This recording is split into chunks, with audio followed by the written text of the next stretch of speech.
अल्हम्दुलिल्लाहिल्लज़ी हब्बब इलैनल ईमान व ज़य्यनहु फ़ी क़ुलूबिना व कररह इलैनल कुफ़्र वल फ़ुसूक़ वल इस्यान व जअलना मिनर राशिदीन वस्सलातु वस्सलामु अला मन बुइस लियुतम्मिम मकारिमल अख़लाक़ अम्मा बअद क़ाल अल्लाहु तबारक व तआला फ़िल क़ुरआनिल मजीद वल फ़ुरक़ानिल हमीद अऊज़ु बिल्लाहि मिनश शैतानिर रजीम बिस्मिल्लाहिर रहमानिर रहीम या अय्युहन्नास इन्ना ख़लक़नाकुम मिन ज़करिन व उन्सा वजअलनाकुम शुऊबन व क़बाइल लितआरफ़ू इन्न अक्रमकुम इंदल्लाहि अत्क़ाकुम इन्नल्लाहा अलीमुन ख़बीर। सदक़ल्लाहुल अज़ीम। क़ाल अन्नबिय्यु सल्लल्लाहु अलैहि वसल्लम तुनकहुल मरअतु लिअर्बइन लिमालिहा वलिहसबिहा वलिजमालिहा वलिदीनिहा फ़ज़फ़र बिज़ातिद्दीन तरिबत यदाक औ कमा क़ाल अलैहिस्सलातु वस्सलाम। मोहतरम सामीन, गुज़िश्ता निकाह से मुताल्लिक़ मसाइल पर गुफ्तगू चल रही थी, जिसमें निकाह एक इबादत है, उससे मुताल्लिक़ मुज़ाकरा हुआ। जैसे अल्लाह ने दीगर इबादतों का हुक्म दिया, ऐसे ही निकाह का भी हुक्म दिया है। और जैसे हुज़ूर पाक सल्लल्लाहु अलैहि वसल्लम ने दीगर इबादतों का तरीक़ा बयान फरमाया, निकाह का भी तरीक़ा हुज़ूर पाक सल्लल्लाहु अलैहि वसल्लम ने बयान फरमाया है। लिहाजा निकाह को इबादत समझने की ज़रूरत है, और अगर इबादत न समझें तो क्या बुराइयाँ, क्या गलतियाँ होंगी, इससे मुताल्लिक़ गुज़िश्ता गुफ्तगू की जा चुकी है। निकाह इबादत है, तो हर इबादत का तरीक़ा हुज़ूर ने बयान फरमाया है। रोज़ा इबादत है, रोज़े की इब्तिदा कब होती है, सहरी कब करनी है, सहरी का तरीक़ा क्या है, सहरी का आखिरी वक्त क्या है, ये तमाम चीज़ें हुज़ूर पाक सल्लल्लाहु अलैहि वसल्लम ने बयान फरमाई हैं। नमाज इबादत है, तो नमाज का अव्वल वक्त क्या है, नमाज कैसे पढ़ी जाए, फजर की कितनी रकअतें हैं, ज़ोहर की कितनी रकअतें हैं, फ़राइज़ कितने हैं, सुनन कितने हैं, नवाफिल कितने हैं, तमाम चीज़ें हुज़ूर पाक सल्लल्लाहु अलैहि वसल्लम ने बयान भी फरमाई, अमल भी करके दिखलाया। तो इबादत का एक वक्त होता है, उसके अदा करने का एक तरीक़ा होता है, उससे कुछ मसाइल जुड़े हुए होते हैं। तो निकाह जब इबादत है तो इसका वक्त क्या है, तो गुज़िश्ता हमने सुना कि जैसे ही बालिग़ हो जाए बेहतरीन वक्त निकाह का है। और उसके ताख़ीर की वजह से क्या बुराइयां हो रही हैं, ये भी हमने सुना। तो जब निकाह का वक्त अव्वल वक्त में जैसे ही निकाह का तकाजा पैदा हो जाए, निकाह की उम्र को, बुलूगत को पहुंच जाए तो निकाह करना चाहिए। अब निकाह करने का इरादा किसी नौजवान ने किया या किसी ने अपनी औलाद के निकाह कराने का इरादा किया, तो अब जाहिर बात है कि अपनी औलाद के लिए या अपने लिए निकाह की फिक्र हुई तो सबसे पहले हम रिश्ता तलाश करेंगे। हमारा लड़का है तो लड़की तलाश करेंगे, हमारी लड़की है तो लड़का तलाश करेंगे। तो इब्तिदाई जो कार्रवाई शुरू होती है निकाह का इरादा होने के बाद, निकाह की फिक्र होने के बाद, जो पहली मंजिल है, पहला पड़ाव है, वो लड़की तलाश करना, लड़का तलाश करना, रिश्ते तलाश करना, ये पहला मरहला है। चाहे वो हम अपने लिए तलाश करें या हमारे बड़े अपने बच्चों के लिए तलाश करें। तो हुजूर पाक सल्लल्लाहु अलैहि वसल्लम ने भी इसमें हमें रहबरी फरमाई है। निकाह को इबादत तो कहा, लेकिन तलाश कैसा करें इसमें आज़ाद नहीं छोड़ा है। हमारी अक्लों पर, हमारे कल्चर पर, हमारे माहौल पर नहीं छोड़ा, बल्कि निकाह इबादत है और निकाह के बाद बीवी शोहर के लिए सुकून का ज़रिया बने, शोहर बीवी के लिए सुकून का ज़रिया बने और ये दोनों मिलकर अल्लाह की इबादत करें, अल्लाह के नबी की इत्तिबा और पैरवी करें। तो उसके लिए कैसा जोड़ा होना चाहिए और किसको निकाह के लिए मुंतखब करना चाहिए, ये भी हुजूर ने तालीम दी है। निकाह करने का भी हुक्म दिया, किससे किया जाए और जिससे करना चाहें उसके अंदर क्या खूबियां तलाश करनी चाहिए, किन सिफात वालों से निकाह करना चाहिए, ये भी हुजूर पाक सल्लल्लाहु अलैहि वसल्लम ने हमें समझाया है। आज़ाद नहीं छोड़ा, ये इस्लाम है। हर पहलू पर हुजूर पाक सल्लल्लाहु अलैहि वसल्लम ने हमारे आने वाले मसाइल पर रोशनी डाली है, मसाइल को बतलाया है। हर जगह इस्लाम का ये निज़ाम है कि मुकम्मल ज़ाब्ता है। अल्लाह ने जिना से मना फरमाया तो जिना हराम है, तो जिना से रोका, इतना नहीं किया बल्कि जिना तक पहुंचने वाले रास्तों से भी इस्लाम ने रोका है। जिना गुनाह है, बुराई है, तो उस तक जो रास्ते पहुंचाते हैं, इंसान उन रास्तों पर चलकर लापरवाही में, बेसमझे में उन रास्तों पर चलते चलते बिल आखिर जिना तक पहुंच जाता है, उन रास्तों से भी इस्लाम ने रोका है। ये मुकम्मल तरतीब है। इसी तरह हलाल चीजों को बयान फरमाया तो इबादतों को अल्लाह ने बयान फरमाया, तो उस तक पहुंचने वाले रास्ते भी हुजूर पाक सल्लल्लाहु अलैहि वसल्लम ने बयान फरमाए। लिहाजा निकाह का इरादा हो, रिश्ता तलाश करना हो, लड़की तलाश करनी हो, तो क्या चीजें हुजूर पाक सल्लल्लाहु अलैहि वसल्लम ने फरमाया कि आम तौर पर जो देखा जाता है, लड़की का जो इंतखाब किया जाता है निकाह के लिए, वो 4 चीज़ों की बुनियाद पर।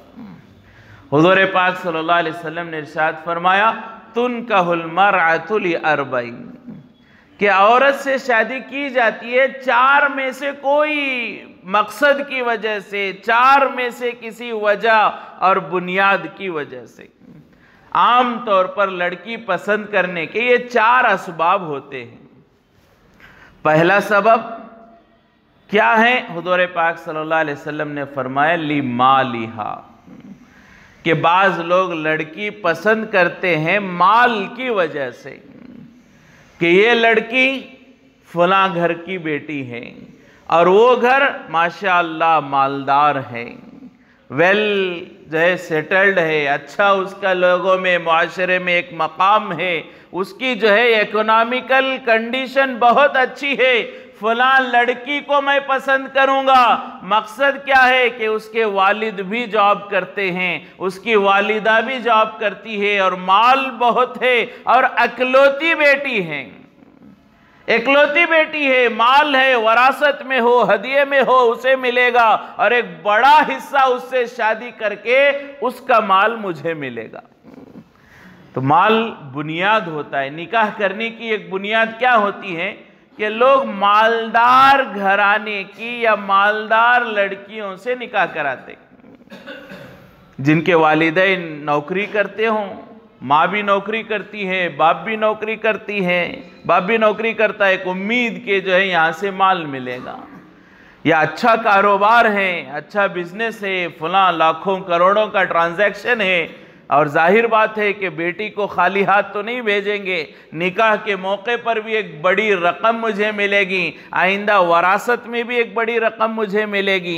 तो एक उम्मीद होती है मालदार घराने से मैं निकाह करूँगा, माल मिलेगा। या फिर कभी ऐसा होता है कि लड़की खुद जॉब करने वाली होती है, लड़की खुद कमाने वाली होती है, तो उस लड़की से हम निकाह करते हैं, मकसद माल होता है। तो पहली बुनियाद जो हुजूर पाक सल्लल्लाहु अलैहि वसल्लम ने फरमाया कि बाज़ लोग माल को बुनियाद बनाकर निकाह करते हैं, पूरी तफसील आगे हदीस के आएगी। आगे हुजूर पाक सल्लल्लाहु अलैहि वसल्लम ने फरमाया माल को बुनियाद न बनाएं, माल को बुनियाद न बनाएं। हम लड़की देख रहे हैं, अच्छी लड़की है, सीरत अच्छी है, आदत अखलाक अच्छे है, तहजीब व तमद्दुन वाली है, साथ में मालदार भी है, तो कोई हरज नहीं है। ऐसा नहीं कि गरीब बच्चियों से निकाह करो, मालदार बच्चियों से भी निकाह करने की इजाजत है। मालदार बच्चियों से निकाह करना कोई गुनाह नहीं है, लेकिन मकसद मालदारी ना हो। कोई लड़की हमें पसंद आ गई है, 4 लोगों से हमने तहकीक की तो मालूम हुआ कि नमाजी है, कुरान की तिलावत करने वाली है, माँ बाप की खिदमत करने वाली है और जो है बहुत ज़्यादा रिश्तेदारी निभाने वाली है, मोहब्बत वाली है, अच्छे आदात है, अखलाक है, हमें सब मालूम हो गया, साथ में मालदार भी है, तो कोई हरज नहीं है। लेकिन बुनियाद मालदारी नहीं होनी चाहिए, वरना क्या होगा, जब माल से ताल्लुक खत्म हो जाएगा, मालदारी कम हो जाएगी, तो ये मोहब्बत बाकी नहीं रहेगी। इसलिए कि जो रिश्ता कायम हुआ है वो माल की बुनियाद पर। मैंने देखा कि फला खानदान के जो है माल है और मैंने उस घराने से निकाह कर लिया, कल को अल्लाह न करे उनका माल खत्म हो जाए, हालात बदलते देर नहीं लगती, सुबह के मालदार करोड़पति शाम होते होते जो है 2 वक्त की रोटी के मोहताज हो जाते हैं, शाम को गरीब होते हैं, शाम को मालदार होते हैं, सुबह कैफियत बदल जाती है। ये माल तो कोई दायमी चीज़ नहीं है, यकीनी चीज़ नहीं है, हमेशा रहने वाली चीज़ नहीं है। तो जिस चीज़ को हम बुनियाद बनाएं वो ख़त्म हो जाए तो मोहब्बत भी ख़त्म हो जाएगी। माल को बुनियाद बनाया, माल खत्म हो गया, गरीबी आ गई, कारोबार अच्छा चल रहा था, लॉकडाउन हो गया, फला हो गया, कोई भी बहाना हो सकता है, कारोबार बंद हो गया। अब वो पहले जैसी उनकी जो है फरावानी नहीं रही, इकोनॉमिकल कंडीशन नहीं रही, कारोबार चल रहा था, लाखों करोड़ों की रेल फेल थी, अब बंद हो गया, तो अब मोहब्बत खत्म हो जाएगी। क्यों? माल मकसद था। लड़की है, अच्छी कमाई कर रही थी, किसी मल्टीनेशनल कंपनी में जॉब कर रही थी, 50-60 हज़ार रुपए, लाख रुपए कमा रही थी, उस कमाई को देखकर मैंने निकाह कर लिया, कल को उस कंपनी ने उसे फायर कर दिया, उसे निकाल दिया, अब दूसरी जगह कोई नौकरी नहीं मिल रही है, मोहब्बत खत्म हो जाएगी। क्योंकि मोहब्बत तो उसके अखलाक से नहीं हुई है, मोहब्बत की बुनियाद उसकी ज़ात नहीं है, सिफात नहीं है, कमालात नहीं है, उसकी नौकरी थी, आज नौकरी चली गई तो मोहब्बत भी ख़त्म हो जाएगी। तो लिहाजा ये माल को बुनियाद बनाना हुज़ूर पाक सल्लल्लाहु अलैहि वसल्लम ने फरमाया ये मुनासिब नहीं है, इसलिए कि ये माल दायमी चीज़ नहीं है, आज है कल हो ना हो। और माल है, माँ ज़रूरी नहीं कि इकलौती बेटी है, करोड़पति है तो वो पूरा माल जो है दामाद को दें, कोई ज़रूरी नहीं है। वो सदका कर सकते हैं, खैरात कर सकते हैं, मस्जिदें बना सकते हैं या रिश्तेदारों को दे सकते हैं। क्या ज़रूरी है कि वो अपने दामाद को जी माल देंगे, अब हमने उम्मीद लगाई कि मैं अकलौता दामाद हूँ, ये अकलौती बेटी है, जो कुछ जायदाद है मुझे मिलेगी। ऐन वक्त पर उन्होंने अपने भाई को दे दिया, भतीजे को दे दिया, मदरसे को दे दिया, मस्जिद को दे दिया। अब हमारे दिल में नाराज़गी, नफ़रतें, तासुब, असबियत, अब दुश्मनी। क्यों? मकसद माल था, माल नहीं मिला, दुश्मनी हो गई, रिश्ते टूट गए, नौबत तलाक और खुला तक आ गई। ये सब मसाइल क्यों होते हैं? कि माल को बुनियाद बनाया गया। तो हुज़ूर पाक सल्लल्लाहु अलैहि वसल्लम ने इरशाद फरमाया कि औरतों से जो निकाह किया जाता है उसकी 4 बुनियादें। पहली बुनियाद, माल की वजह से बाज़ लोग निकाह करते हैं, ये नहीं होना चाहिए, माल को बुनियाद नहीं बनाना चाहिए। दूसरी चीज़, हुज़ूर पाक सल्लल्लाहु अलैहि वसल्लम ने इरशाद फरमाया लिहसबिहा, कि बाज़ लोग उसके ख़ानदान की वजह से निकाह करते हैं। बाज़ लोगों का ये मिजाज है कि लड़की तलाश करते हैं अच्छे ख़ानदान की, बड़े ख़ानदान की, फला ख़ानदान की, जो पूरे इलाके में उसका नाम हो, पूरे इलाके में उसकी शोहरत हो। ऐसे ऊंचे घराने की लड़की हमें चाहिए, चाहे खूबसूरत हो न हो, चाहे आदात अखलाक अच्छे हो न हो, हमें इससे फ़र्क नहीं पड़ता, फला घर की, फला ख़ानदान की लड़की चाहिए। तो मकसद क्या होता है? ख़ानदान होता है। तो हुज़ूर पाक सल्लल्लाहु अलैहि वसल्लम ने फरमाया ये भी मुनासिब नहीं है। हाँ, अच्छा ख़ानदान तलाश करना चाहिए, कुफू होना चाहिए, बराबरी होनी चाहिए कि मेरा जो ख़ानदान है, मेरा जो स्टेटस है, मेरे घर का जो माहौल है, ज़रूरी है कि मैं इस एतबार से तलाश करूं ताकि वहाँ की लड़की मेरे घर में आकर सेट हो जाए। मेरा माहौल ही अलग है, मैंने एक अलग माहौल की लड़की को घर में लेकर आया। अब मेरे घर का माहौल, उसके घर का माहौल दोनों बिल्कुल अलग थे, ज़मीन और आसमान का फ़र्क था। मेरे घर में दीनदारी है, वो बेदीनी के माहौल से आई तो कहाँ से निभाव होगा? मेरे घर में बेदीनी है, मैंने किसी पारसा नेक जो है औरत को निकाह करके लाया तो यहाँ कहाँ निभाव होगा? हाँ, ख़ानदान देखना चाहिए, तहजीब व तमद्दुन देखनी चाहिए, स्टेटस देखना चाहिए, क्यों कि हमारे और उनके दरमियान निभाव हो सके। कई ऐसे हालात हमारे सामने आते हैं, आप हजरात ने भी देखे होंगे कि ऐसा हो जाता है कि बड़ा जो है मालदार घराना, शौक़ होता है कि गरीब बच्ची करके लाएंगे, गरीब बच्ची करके लाते हैं, लेकिन दोनों का माहौल अलग होता है। अब वो बच्ची गरीब होने के बावजूद इस मालदार घर में निभाव नहीं कर सकती। और कभी ऐसा होता है कि देहात की बच्ची लेकर आएंगे, हम शहर में रहने वाले देहात की लड़की को निकाह करके लाते हैं, वहाँ का माहौल अलग है, शहर का माहौल अलग है, दोनों में निभाव नहीं होता। और कभी ऐसा है कि हमारा बच्चा माशाल्लाह कारोबार तो करता है और लाखों करोड़ों रुपए कमाता है, जायदाद है, जो बंगले हैं, कारोबार है, सब कुछ है, पढ़ा लिखा नहीं है, और हमने पोस्ट ग्रेजुएशन की हुई लड़की को उससे निकाह करा दिया। अब मसाइल होते हैं। तो ये कुफू कहते हैं शरीयत में कि बराबरी देखनी चाहिए पढ़ाई में, ख़ानदान में और माहौल में और मिजाज में, तहजीब में, तमद्दुन में, ये देखने में कोई हरज नहीं है। लेकिन मसला ये है कि उसको मकसद नहीं बनाना चाहिए। जैसा कि आम तौर पर बाज़ जगह हमारे यहाँ हो गया कि हम शेख ख़ानदान के हैं, सईद हमें नहीं चलेगी, या हम सईद बिरादरी के हैं, शेख हमें नहीं चलेगी, या हम मुसलमान हैं, नदाफ हमें नहीं चलेगा, या नदाफ हैं हमें मुसलमान नहीं चलेगा, हम व्यापारी हैं तो हमें फ़ला नहीं चलेंगे, हम गोफला हैं तो हमें फ़ला नहीं चलेंगे। ये ख़ानदान की वजह से जो रिश्ते तलाश करते हैं ये गलत है। हुजूर ने इससे मना किया कि मैं शेख हूँ, मुझे शेख बिरादरी ही की लड़की चाहिए, चाहे मेरे उम्र 40 साल हो जाए, 45 साल हो जाए, जब तक शेख घराने की लड़की नहीं मिलेगी मैं निकाह नहीं करूँगा। चाहे मैं आंखों से बेहयाई करूं, चाहे मैं मोबाइल में जो है गुनाह करूं, चाहे मैं जो है बदकारी करूं, फहाशी करूं, लेकिन मुझे मिलनी चाहिए मेरे ख़ानदान की लड़की। और जो है हम बहुत सारे लड़की वाले ऐसे हैं कि वो भी इंतज़ार में होते हैं कि हम अपने ही बिरादरी में लड़की का निकाह करेंगे, दूसरे बिरादरी में नहीं करेंगे, नदाफ में नहीं करेंगे। क्या बात है, वो भी मुसलमान है। हाँ, बाज़ इलाकों में तो ऐसी कारगुजारियाँ, ऐसे हालात देखने में आ रहे हैं कि आम मुसलमानों से ज़्यादा आजकल लोग नदाफ बिरादरी में देखा जाए तो नमाजी मिलेंगे, रोज़ेदार मिलेंगे, हाजी मिलेंगे, दीन की मेहनत करने वाले मिलेंगे। बुनियाद दीनदारी है, इस्लाम है। अगर पाया गया तो चाहे वो नदाफ हो, खुरेश हो, व्यापारी हो, वो जो है किसी भी सैयद हो, शेख हो, किसी भी ख़ानदान से ताल्लुक़ रखने वाला हो, बच्ची करने में, लड़की देने में क्या हरज हो सकता है।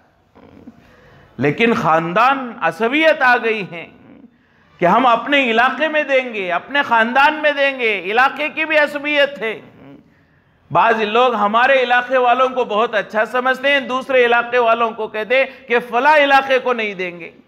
ये तासुब है। ये तमाम चीज़ें, ये ख़ानदान वग़ैरह, ये अल्लाह ने आपस में पहचान के लिए बनाया है।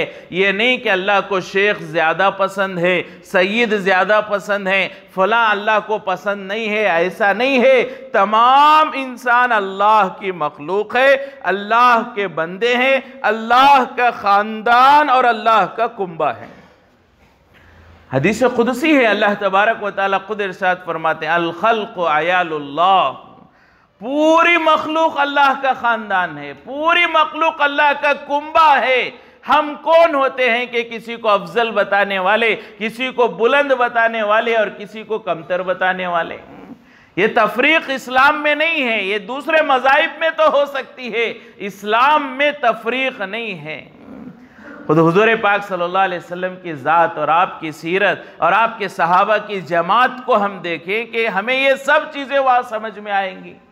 हुजूर के साथ में फारस के रहने वाले सलमान भी हैं, हबशा के रहने वाले बिलाल भी हैं, रूम के रहने वाले सुहेब भी हैं, कुरैशी भी हुजूर के साथ हैं, मक्की भी हुजूर के साथ है, मदनी भी हुजूर के साथ है, अंसारी भी हुजूर के साथ है। तमाम लोग रह रहे हैं, लेकिन कोई कबीले और बिरादरी की बात नहीं हो रही है। कुरैश में जो है कोई तकब्बुर नहीं है, अंसारी अपने आप को कोई छोटा नहीं समझ रहे। ये तमाम बिरादरी, ये तमाम तासुब और ये तमाम ख़ानदानी बुनियाद पर ये जो मकाम व मर्तबा बनाया था, उसे हुजूर ने ख़त्म कर दिया। कुरान में अल्लाह ने ख़त्म कर दिया, वजअलनाकुम शुऊबन व क़बाइल लितआरफू। अल्लाह कहते हैं हमने एक ही मर्द औरत से तुम्हें पैदा फरमाया और एक ख़ानदान और कबीले जो मैंने बनाए हैं वो आपस में पहचान की वजह से है। लितआरफू, एक दूसरे को पहचान सको, इसलिए कबीले बनाए गए। ये कोई कबीला अच्छा, कोई बुलंद, अल्लाह का महबूब, अल्लाह का पसंदीदा, और कोई कबीला अल्लाह का नाराज़ करने वाला, अल्लाह के यहाँ इसका कोई मकाम नहीं, कोई हैसियत नहीं, ऐसा नहीं है। अल्लाह ने साफ ऐलान फरमाया कुरान में कि क्यों बनाया, लितारफू, कोई आपस में जो है बरतरी अफजलियत नहीं है, एक दूसरे की पहचान के लिए। आगे अल्लाह ने फरमाया इन्न अकरमकुम इंदल्लाहि अतकाकुम, कि तुम में सबसे ज़्यादा अल्लाह के नज़दीक महबूब और मुकर्रम वो है जो सबसे ज़्यादा तक़वे वाला है।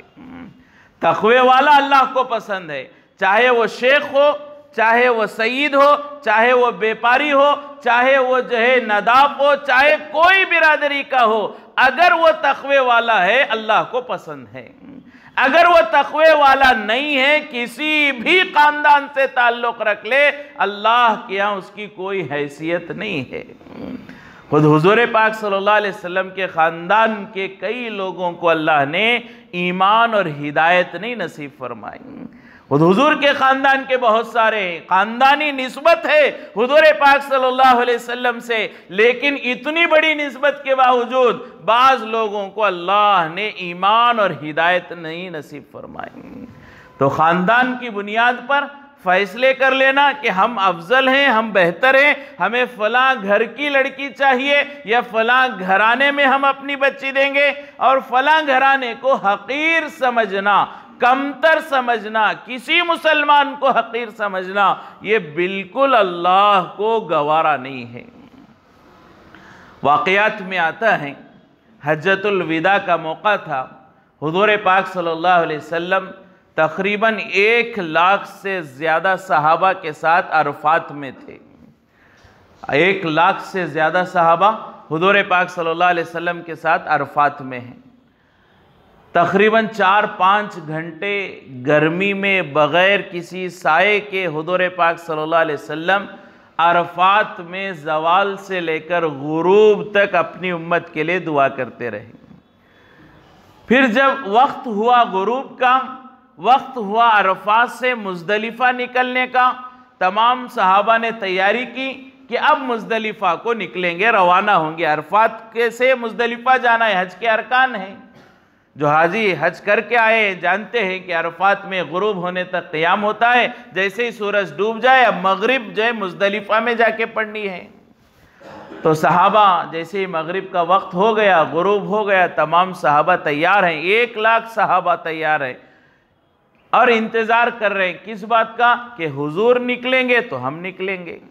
अमीर हैं, हुजूर के साथ हज में हैं, अब हुजूर का इंतज़ार करें। हुजूर अरफात से निकले मुज़दलिफ़ा के लिए, हम भी पीछे निकलेंगे। 1 लाख सहाबा तैयार हैं, दिन भर के थके हुए हैं, इंतज़ार है कि अल्लाह के रसूल रवाना हों।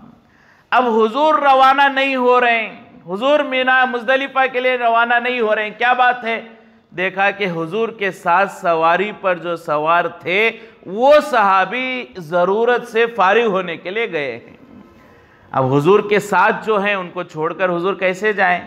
अब इंतज़ार में हैं कि वो ज़रूरत से फारिग होकर आएंगे, इस्तिंजा से आएंगे तो हुजूर निकलेंगे। हुजूर निकलेंगे तो 1 लाख सहाबा निकलेंगे। अब ऐसे में जब कुछ देर हो गई तो कुछ यमन के उलमा फरमाते हैं, मुर्रिखीन, यमन के कुछ लोग तकरीबन 15-17 लोग थे, ये करीब आए देखने के लिए क्या माजरा है, देर हो रही है, हुजूर क्यों नहीं निकल रहे, देखने के लिए आए। तो आकर देखा तो मालूम हुआ कि हुजूर के साथ जो सवारी में शरीक हैं वो ज़रूरत से गए, हुजूर उनका इंतज़ार कर रहे हैं, वो आएंगे तो हुजूर रवाना होंगे, हुजूर रवाना होंगे तो तमाम सहाबा रवाना होंगे। अब इतने में वो जो सहाबी थे हुजूर के रफ़ीक़ सफ़र वो आए। वो कौन थे?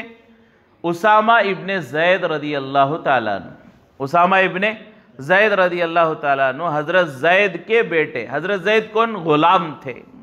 ये गुलाम के बेटे थे, हबशी थे, काले कलोटे थे, मोटे होठों वाले थे, जैसे भी थे अल्लाह के मखलूक थे, लेकिन सहाबी थे, ईमान वाले थे, अल्लाह के यहाँ उनका बड़ा मकाम था।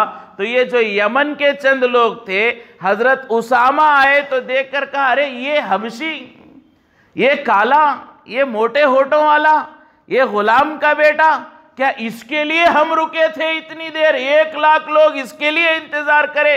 क्या इस नौजवान के लिए 16-17 साल उनकी उम्र थी तो हकीर समझकर, कमतर समझकर कहा, क्या ये आज का लौंडा, क्या ये काला कलोटा हबशी उसामा नौकर और गुलाम का बेटा, क्या इसके लिए हमने इंतजार किया? तो हजरत उसामा को हकीर समझा। अल्लाह इतना नाराज हुए, इतना नाराज हुए। उलमा और मुअर्रिखीन फरमाते हैं जिन लोगों ने हजरत उसामा को हकीर समझा था, हालांकि इतनी नेमतें अल्लाह ने उन्हें नसीब फरमाई थी, ईमान दिया, हुजूर को देखने की नेमत दी, सहाबी बनाया, हुजूर के साथ अरफात में मुज़दलिफ़ा में रहे, लेकिन इस अमल की वजह से, एक मुसलमान को हकीर समझने की वजह से अल्लाह इतने नाराज हुए। उन जो 15-17 लोग थे अल्लाह ने उनसे ईमान छीन लिया, कुफ्र की हालत में मौत हुई है। क्या था? वजह क्या थी? मोमिन थे, सहाबी थे, हुजूर के हज के साथी थे। वजह क्या हुई अल्लाह की नाराजगी? कि एक मुसलमान को हकीर समझा रहे, गुलाम का बेटा, ये काला कलोटा। और आज हम क्या करें? फला खानदान की बच्ची हमें नहीं चाहिए, हम उसे हकीर समझ रहे। फला खानदान में एक लड़का है, बहुत अच्छा है, नमाजी है, दीनदार है, मुहज्जब है, अखराजात निभा सकता है, कमाई करता है, सब कुछ है, लेकिन फला खानदान है, हम अपनी बच्ची नहीं देंगे। तो फरमाया कि किसी खानदान को कमतर समझना, किसी को अच्छा समझना, इस बुनियाद से रिश्तेदारी को ख़त्म करना, ये बिल्कुल अल्लाह को पसंद नहीं है, नाराज़ करने वाला मामला है। लिहाजा रिश्तेदारी लड़की तलाश करना अच्छे से अच्छे ख़ानदान में तलाश करें, लेकिन ये समझना कि ये ख़ानदान हमारे लायक है, ये ख़ानदान हमारे लायक नहीं है, किसी बिरादरी को कमतर समझना ये बिल्कुल मुनासिब नहीं। अल्लाह ने कुरान में ऐलान फरमाया कि तुम्हारे दरमियान जो कबीले ख़ानदान है ये अफजलियत नहीं है, ये पहचान के लिए है। तुम में अफजल वो है जो तक़वे वाला होगा। एक मर्तबा मदीने मुनव्वरा में पानी भरने के लिए कुएं के पास दो लोग आए सहाबा में से, दोनों में थोड़ी बहस हुई। बहस थोड़ा बढ़ गई। बढ़ने के बाद उसमें जो एक थे वो अंसारी थे, एक मुहाजिर थे। जिन दो लोगों के दरमियान मसला हुआ, बहस हुई, एक अंसारी थे, एक मुहाजिर थे। एक मक्के से हिजरत करके आने वाले थे, एक मदीने के रहने वाले जिन्हें अंसारी कहते हैं। दोनों में बहस हो गई, मामला मुख्तसर था। लेकिन जैसे ही बहस ज़्यादा हो गई तो उस मुहाजिरी ने, जो मक्के से हिजरत करके आने वाले थे, उन्होंने कहा कि मुहाजिर पर जुल्म हो रहा है, मुहाजिरीन कहाँ है? चंद मुहाजिरीन जमा हो गए। ये जो अंसारी थे इन्होंने कहा कि अंसारी पर जुल्म हो रहा है, तो अंसारी जमा हो गए, इधर थोड़े लोग इधर थोड़े लोग, और बहस होने लगी। अब ये जो नाम लेकर बुलाया था ये कोई ख़ानदान नहीं था। कुरैश कह के नहीं बुलाया, बनु उमैया करके नहीं बुलाया, दूसरा हिलालिया करके नहीं बुलाया, दूसरा ख़ानदान नहीं। ये दो निस्बतें ऐसी जो खुद हुजूर ने बनाई थी। ये दो निस्बतें कौन सी हैं? हिजरत और नुसरत की, मुहाजिरीन और अंसार की। ये निस्बत थी जो हुजूर ने खुद बनाई थी और हुजूर की वजह से ये निस्बतें अमल में आई। तो इन निस्बतों को लेकर पुकारा गया कि मुहाजिर की मदद करो, अंसार की मदद करो। चंद लोग जमा हुए, हुजूर अपने ख़ीमे में थे, आवाज़ सुनी तो फौरन आए, क्या बात है? और जैसे हुजूर ने सुना मुहाजिर और अंसार, तो हुजूर ने फरमाया ये बदतरीन नारा है जो तुम लगा रहे हो। ये मुहाजिर भी अल्लाह के बंदे, अंसार भी अल्लाह के बंदे। कोई मुहाजिर होने की वजह से फजीलत में नहीं होगा, कोई अंसार होने की वजह से फजीलत में नहीं होगा। हुजूर नाराज हुए, चेहरा सुर्ख हो गया और फरमाए बदतरीन नारा है जो तुम लगा रहे हो। और वो नारा कौन सा? खानदान का नहीं था, वो नारा तो हिजरत और नुसरत की निस्बत वाला था। हुजूर ने फरमाया इस बुनियाद पर भी उम्मत में दो हिस्से नहीं होने चाहिए, पूरी उम्मत एक होनी चाहिए। मुहाजिर और अंसार की बुनियाद बनाकर भी उम्मत में दो हिस्से और उम्मत को दो टुकड़ों में तोड़ना ये बिल्कुल अल्लाह को गवारा नहीं है। तो हमारे ख़ानदान की निस्बतों पर हमें फ़ख्र करना ये कहाँ से साबित हो सकता है? कहाँ से इसकी इजाज़त मिल सकती है? लिहाजा लड़की तलाश करें, अच्छे ख़ानदान में तलाश करें, ऊंचे ख़ानदान में तलाश करें, लेकिन किसी को हक़ीर न समझें। किसी ख़ानदान का लड़का अच्छा है, लड़की अच्छी, हम निकाह करें, निकाह के लिए अपनी बच्ची दे, इसमें कोई हरज नहीं। खुद हुज़ूर पाक सल्लल्लाहु अलैहि वसल्लम का ख़ानदान बहुत ऊंचा ख़ानदान, जिस ख़ानदान में हुजूर पैदा हुए हों, दुनिया में कौन सी बिरादरी और ख़ानदान है जो कुरैश के और सादत लोग के जो है मुकाबला कर सकता है? सबसे अफजल तरीन ख़ानदान हुजूर का। लेकिन हुजूर ने जब निकाह किए तो अपने कुरैश में भी किए, बाहर भी किए। हुजूर की बाज़ बीवियाँ कुरैश में हैं, बाज़ बीवियाँ हज़रत मैमूना कुरैश नहीं हैं। हज़रत उम्मे हबीबा ये दुश्मन की बेटी हैं, अबू सुफियान की बेटी हैं। हुजूर ने दुश्मन की बेटी, बनु उमैया ख़ानदान से ताल्लुक़ रखने वाले अबू सुफियान दुश्मन है, ख़ानदान अलग है, उससे हुजूर ने निकाह किया। तो जब हुजूर ने निकाह किया, हुजूर के शान में कमी नहीं आ सकती, तो हमारे शान में कहाँ से कमी आएगी? तो हुजूर ने कुरैश में अपने ख़ानदान में भी निकाह किया, अपने अलावा बाहर में भी निकाह किया। यहाँ तक कि हुजूर ने यहूदियों के ख़ानदान बनु कुरैज़ा से, हज़रत सफ़िया से हुजूर ने निकाह किया। यहूदियों के ख़ानदान में से, मक्के के ख़ानदान से नहीं है, कुरैश में से नहीं है, यहूदियों के ख़ानदान बनु कुरैज़ा से हज़रत सफ़िया है, उनसे हुजूर ने निकाह किया। तो ये सब तालीम है। हुजूर सिर्फ नमाज में नमूना नहीं है, हुजूर रोजे में नमूना नहीं है, हुजूर निकाह में भी नमूना है। अपने खानदान में अगर दीनदार लड़की मिले अपने खानदान में करो, अगर अपने खानदान में दीनदार लड़की न मिले दूसरे खानदान में मिले तो वहां निकाह करो। ये हुजूर की अमली तरबियत है। हुजूर ने दूसरे खानदानों से बल्कि दूसरे इलाके वालों से भी हुजूर ने निकाह किया है। तो बाज़ जो है हुजूर पाक सल्लल्लाहु अलैहि वसल्लम ने फरमाया लोग बुनियाद बनाते हैं लड़की तलाश करने में ख़ानदान को, तो ख़ानदान को बुनियाद बनाना मुनासिब नहीं है। हाँ, अच्छा ख़ानदान तलाश करो, स्टेटस तलाश करो। इसका मतलब ये नहीं कि हम जो है ख़ानदान ही ना देखें बल्कि अच्छे ख़ानदान देखें, उसका भी असर जो है बच्चों पर पड़ता है, बच्चों के आदात पर पड़ता है, अखलाक पर पड़ता है। अच्छे ख़ानदान की वजह से बच्चों की अच्छी तरबियत होती है। तलाश करें अच्छा ख़ानदान, लेकिन किसी को हक़ीर न समझें, किसी को कमतर न समझें। और उस खानदान में भी जो देख रहे हैं बच्ची, तो बच्ची दीनदार हो तो उसमें खानदान में निकाह करें, वरना सिर्फ खानदान की बुनियाद पर निकाह न करें। ये हुजूर पाक सल्लल्लाहु अलैहि वसल्लम की तरबियत। तो ये दो चीज़ें, पहली तो हुजूर ने फरमाया माल की वजह से, दूसरा हुजूर ने फरमाया खानदान की वजह से, तीसरी चीज़ हुजूर ने फरमाया वली जमालिहा। बाज़ लोग जो है औरतों से निकाह करते हैं खूबसूरती की बुनियाद पर। खूबसूरती देखनी चाहिए, लेकिन मकसद सिर्फ और सिर्फ खूबसूरती नहीं होनी चाहिए।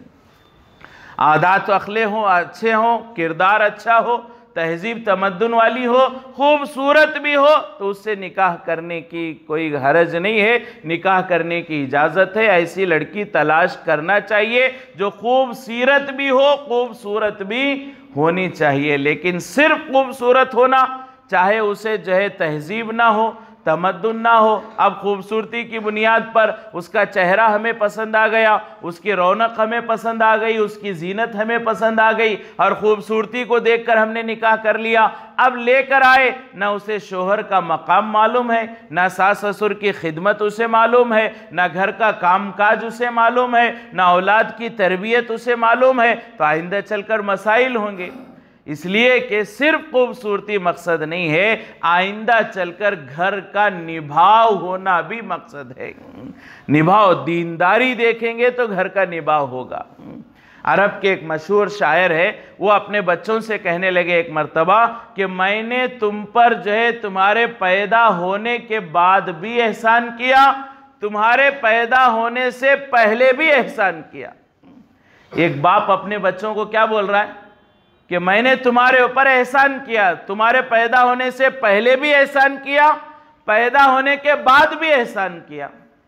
तो बच्चों ने पूछा अब्बा से, उस मशहूर शायर से, हमारे पैदा होने के बाद तो आपने एहसान किया, हमें पाला पोसा, परवरिश की, तरबियत की, हमारी हर ज़रूरत पूरी करते हैं, पैदा होने के बाद तो आपने एहसान किया, ये हमें समझ में आ रहा है, लेकिन मेरे पैदा होने से पहले, औलाद के होने से पहले हम दुनिया ही में नहीं थे, तब आपने हम पर एहसान कैसे किया?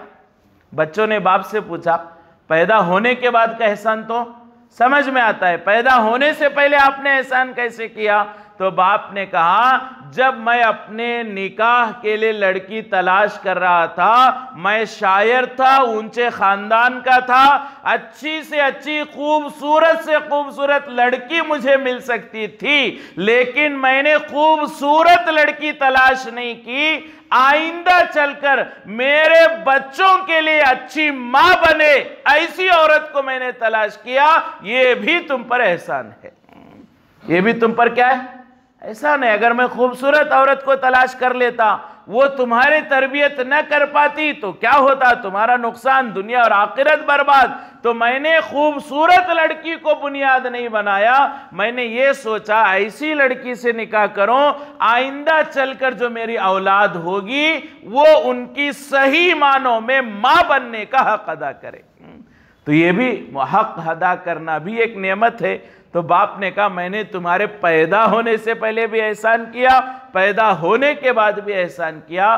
तो औलाद ने कहा, अब हमें ये बात समझ आ गई। तो बिल्कुल ऐसे ही है।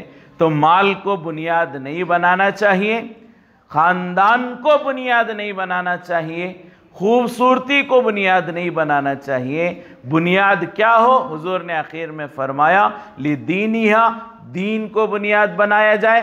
फज पर बिजात दीन तरिबत यदाक, हुजूर फरमाते हैं कि दीनदार को जो है मुकद्दम रखो, अल्लाह तुम्हें खुश रखे।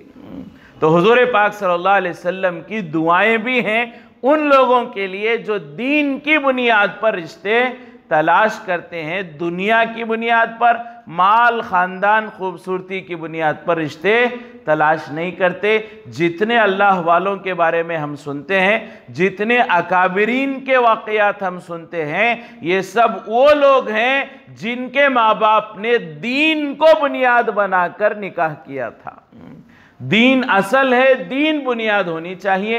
हुजूर पाक सल्लल्लाहु अलैहि वसल्लम ने अपने बच्चियों का निकाह कराया तो देखें हज़रत उस्मान को हुजूर ने मुंतखब किया। हया वाले, पाकीज़ा जहे रहने वाले और शर्म करने वाले, गुनाहों से बचने वाले, सखी, अल्लाह के रास्ते में माल लुटाने वाले, दीन को देखकर हज़रत उस्मान को हुजूर ने मुंतखब फरमाया। हज़रत अली को हुजूर ने मुंतखब फरमाया। हालांकि हज़रत फ़ातिमा को बहुत सारे रिश्ते आए थे, लेकिन हुजूर ने हज़रत अली को मुंतखब फरमाया। क्यों? माल नहीं था उनके पास, हज़रत अली के पास इल्म था, दीन की जानकारी थी और दीन था, इसलिए हुजूर ने हज़रत अली को मुंतखब फरमाया। तो दीन को मकसद बनाना ये आज की ज़रूरत है। आज हम ये चाहते हैं कि दीनदारी तो नहीं देखते पहले, बाद में निकाह के बाद परेशान होते हैं। इसे माँ बाप की, ससुर की, सास की कदर मालूम नहीं, शोहर की कदर मालूम नहीं, औलाद की तरबियत इसे नहीं आती, बाद में कोसते हैं। फ़ायदा क्या जब पहले हमने खूबसूरती देखी है, बड़ा ख़ानदान देखा है, मालदारी देखी है, पहले हमने ये नहीं देखा कि इस औरत के अंदर ये खूबियाँ हैं जो आइंदा हमें चाहिए, नहीं देखा, बाद में परेशान होते हैं। इसे पकाना नहीं आता, इसे खिदमत नहीं आती, सास ससुर की खिदमत नहीं करती, शोहर की इज्जत नहीं करती। ये सब हमारी कमज़ोरियाँ हैं कि हमने वो चीज़ें पहले उसमें तलाश नहीं की हैं। तो इसके लिए फरमाया हुजूर ने कहीं हमें बेसहारा नहीं छोड़ा, हर काम में हुजूर ने हमें रहबरी दी है। तो निकाह के लिए रिश्ता तलाश करने में भी हुजूर ने रहबरी बयान फरमाई। तो दीन बुनियाद होना चाहिए। इसके क्या फ़ायदे हैं और जो है इससे ना करने से क्या नुकसानात है, अगर अल्लाह ने ज़िंदगी दी, कहने की तौफीक दी, तो आइंदा उस पर इंशाअल्लाह गुफ्तगू की जाएगी। और अगर लड़का तलाश करना हो तो लड़के में क्या चीज़ें देखनी चाहिए, शरीयत की रोशनी में अकाबिरीन ने, उलमा ने, औलिया ने लड़कों को तलाश करने के क्या खूबियाँ बयान की हैं। इंशाअल्लाह आइंदा अगर मौका हुआ तो उसे भी बयान करने की कोशिश की जाएगी। अल्लाह तबारक व तआला हम तमाम को निकाह को इबादत समझने की तौफीक नसीब फरमाए और उसे मसाइल जानकर अदा करने की तौफीक नसीब फरमाए। जितने गलत चीज़ें निकाहों में शुरू हो चुकी हैं, अल्लाह उन तमाम चीज़ों से हमारी पूरी उम्मत की हिफाजत फरमाए। वाखिर दावाना अनिल हम्दुलिल्लाहि रब्बिल आलमीन।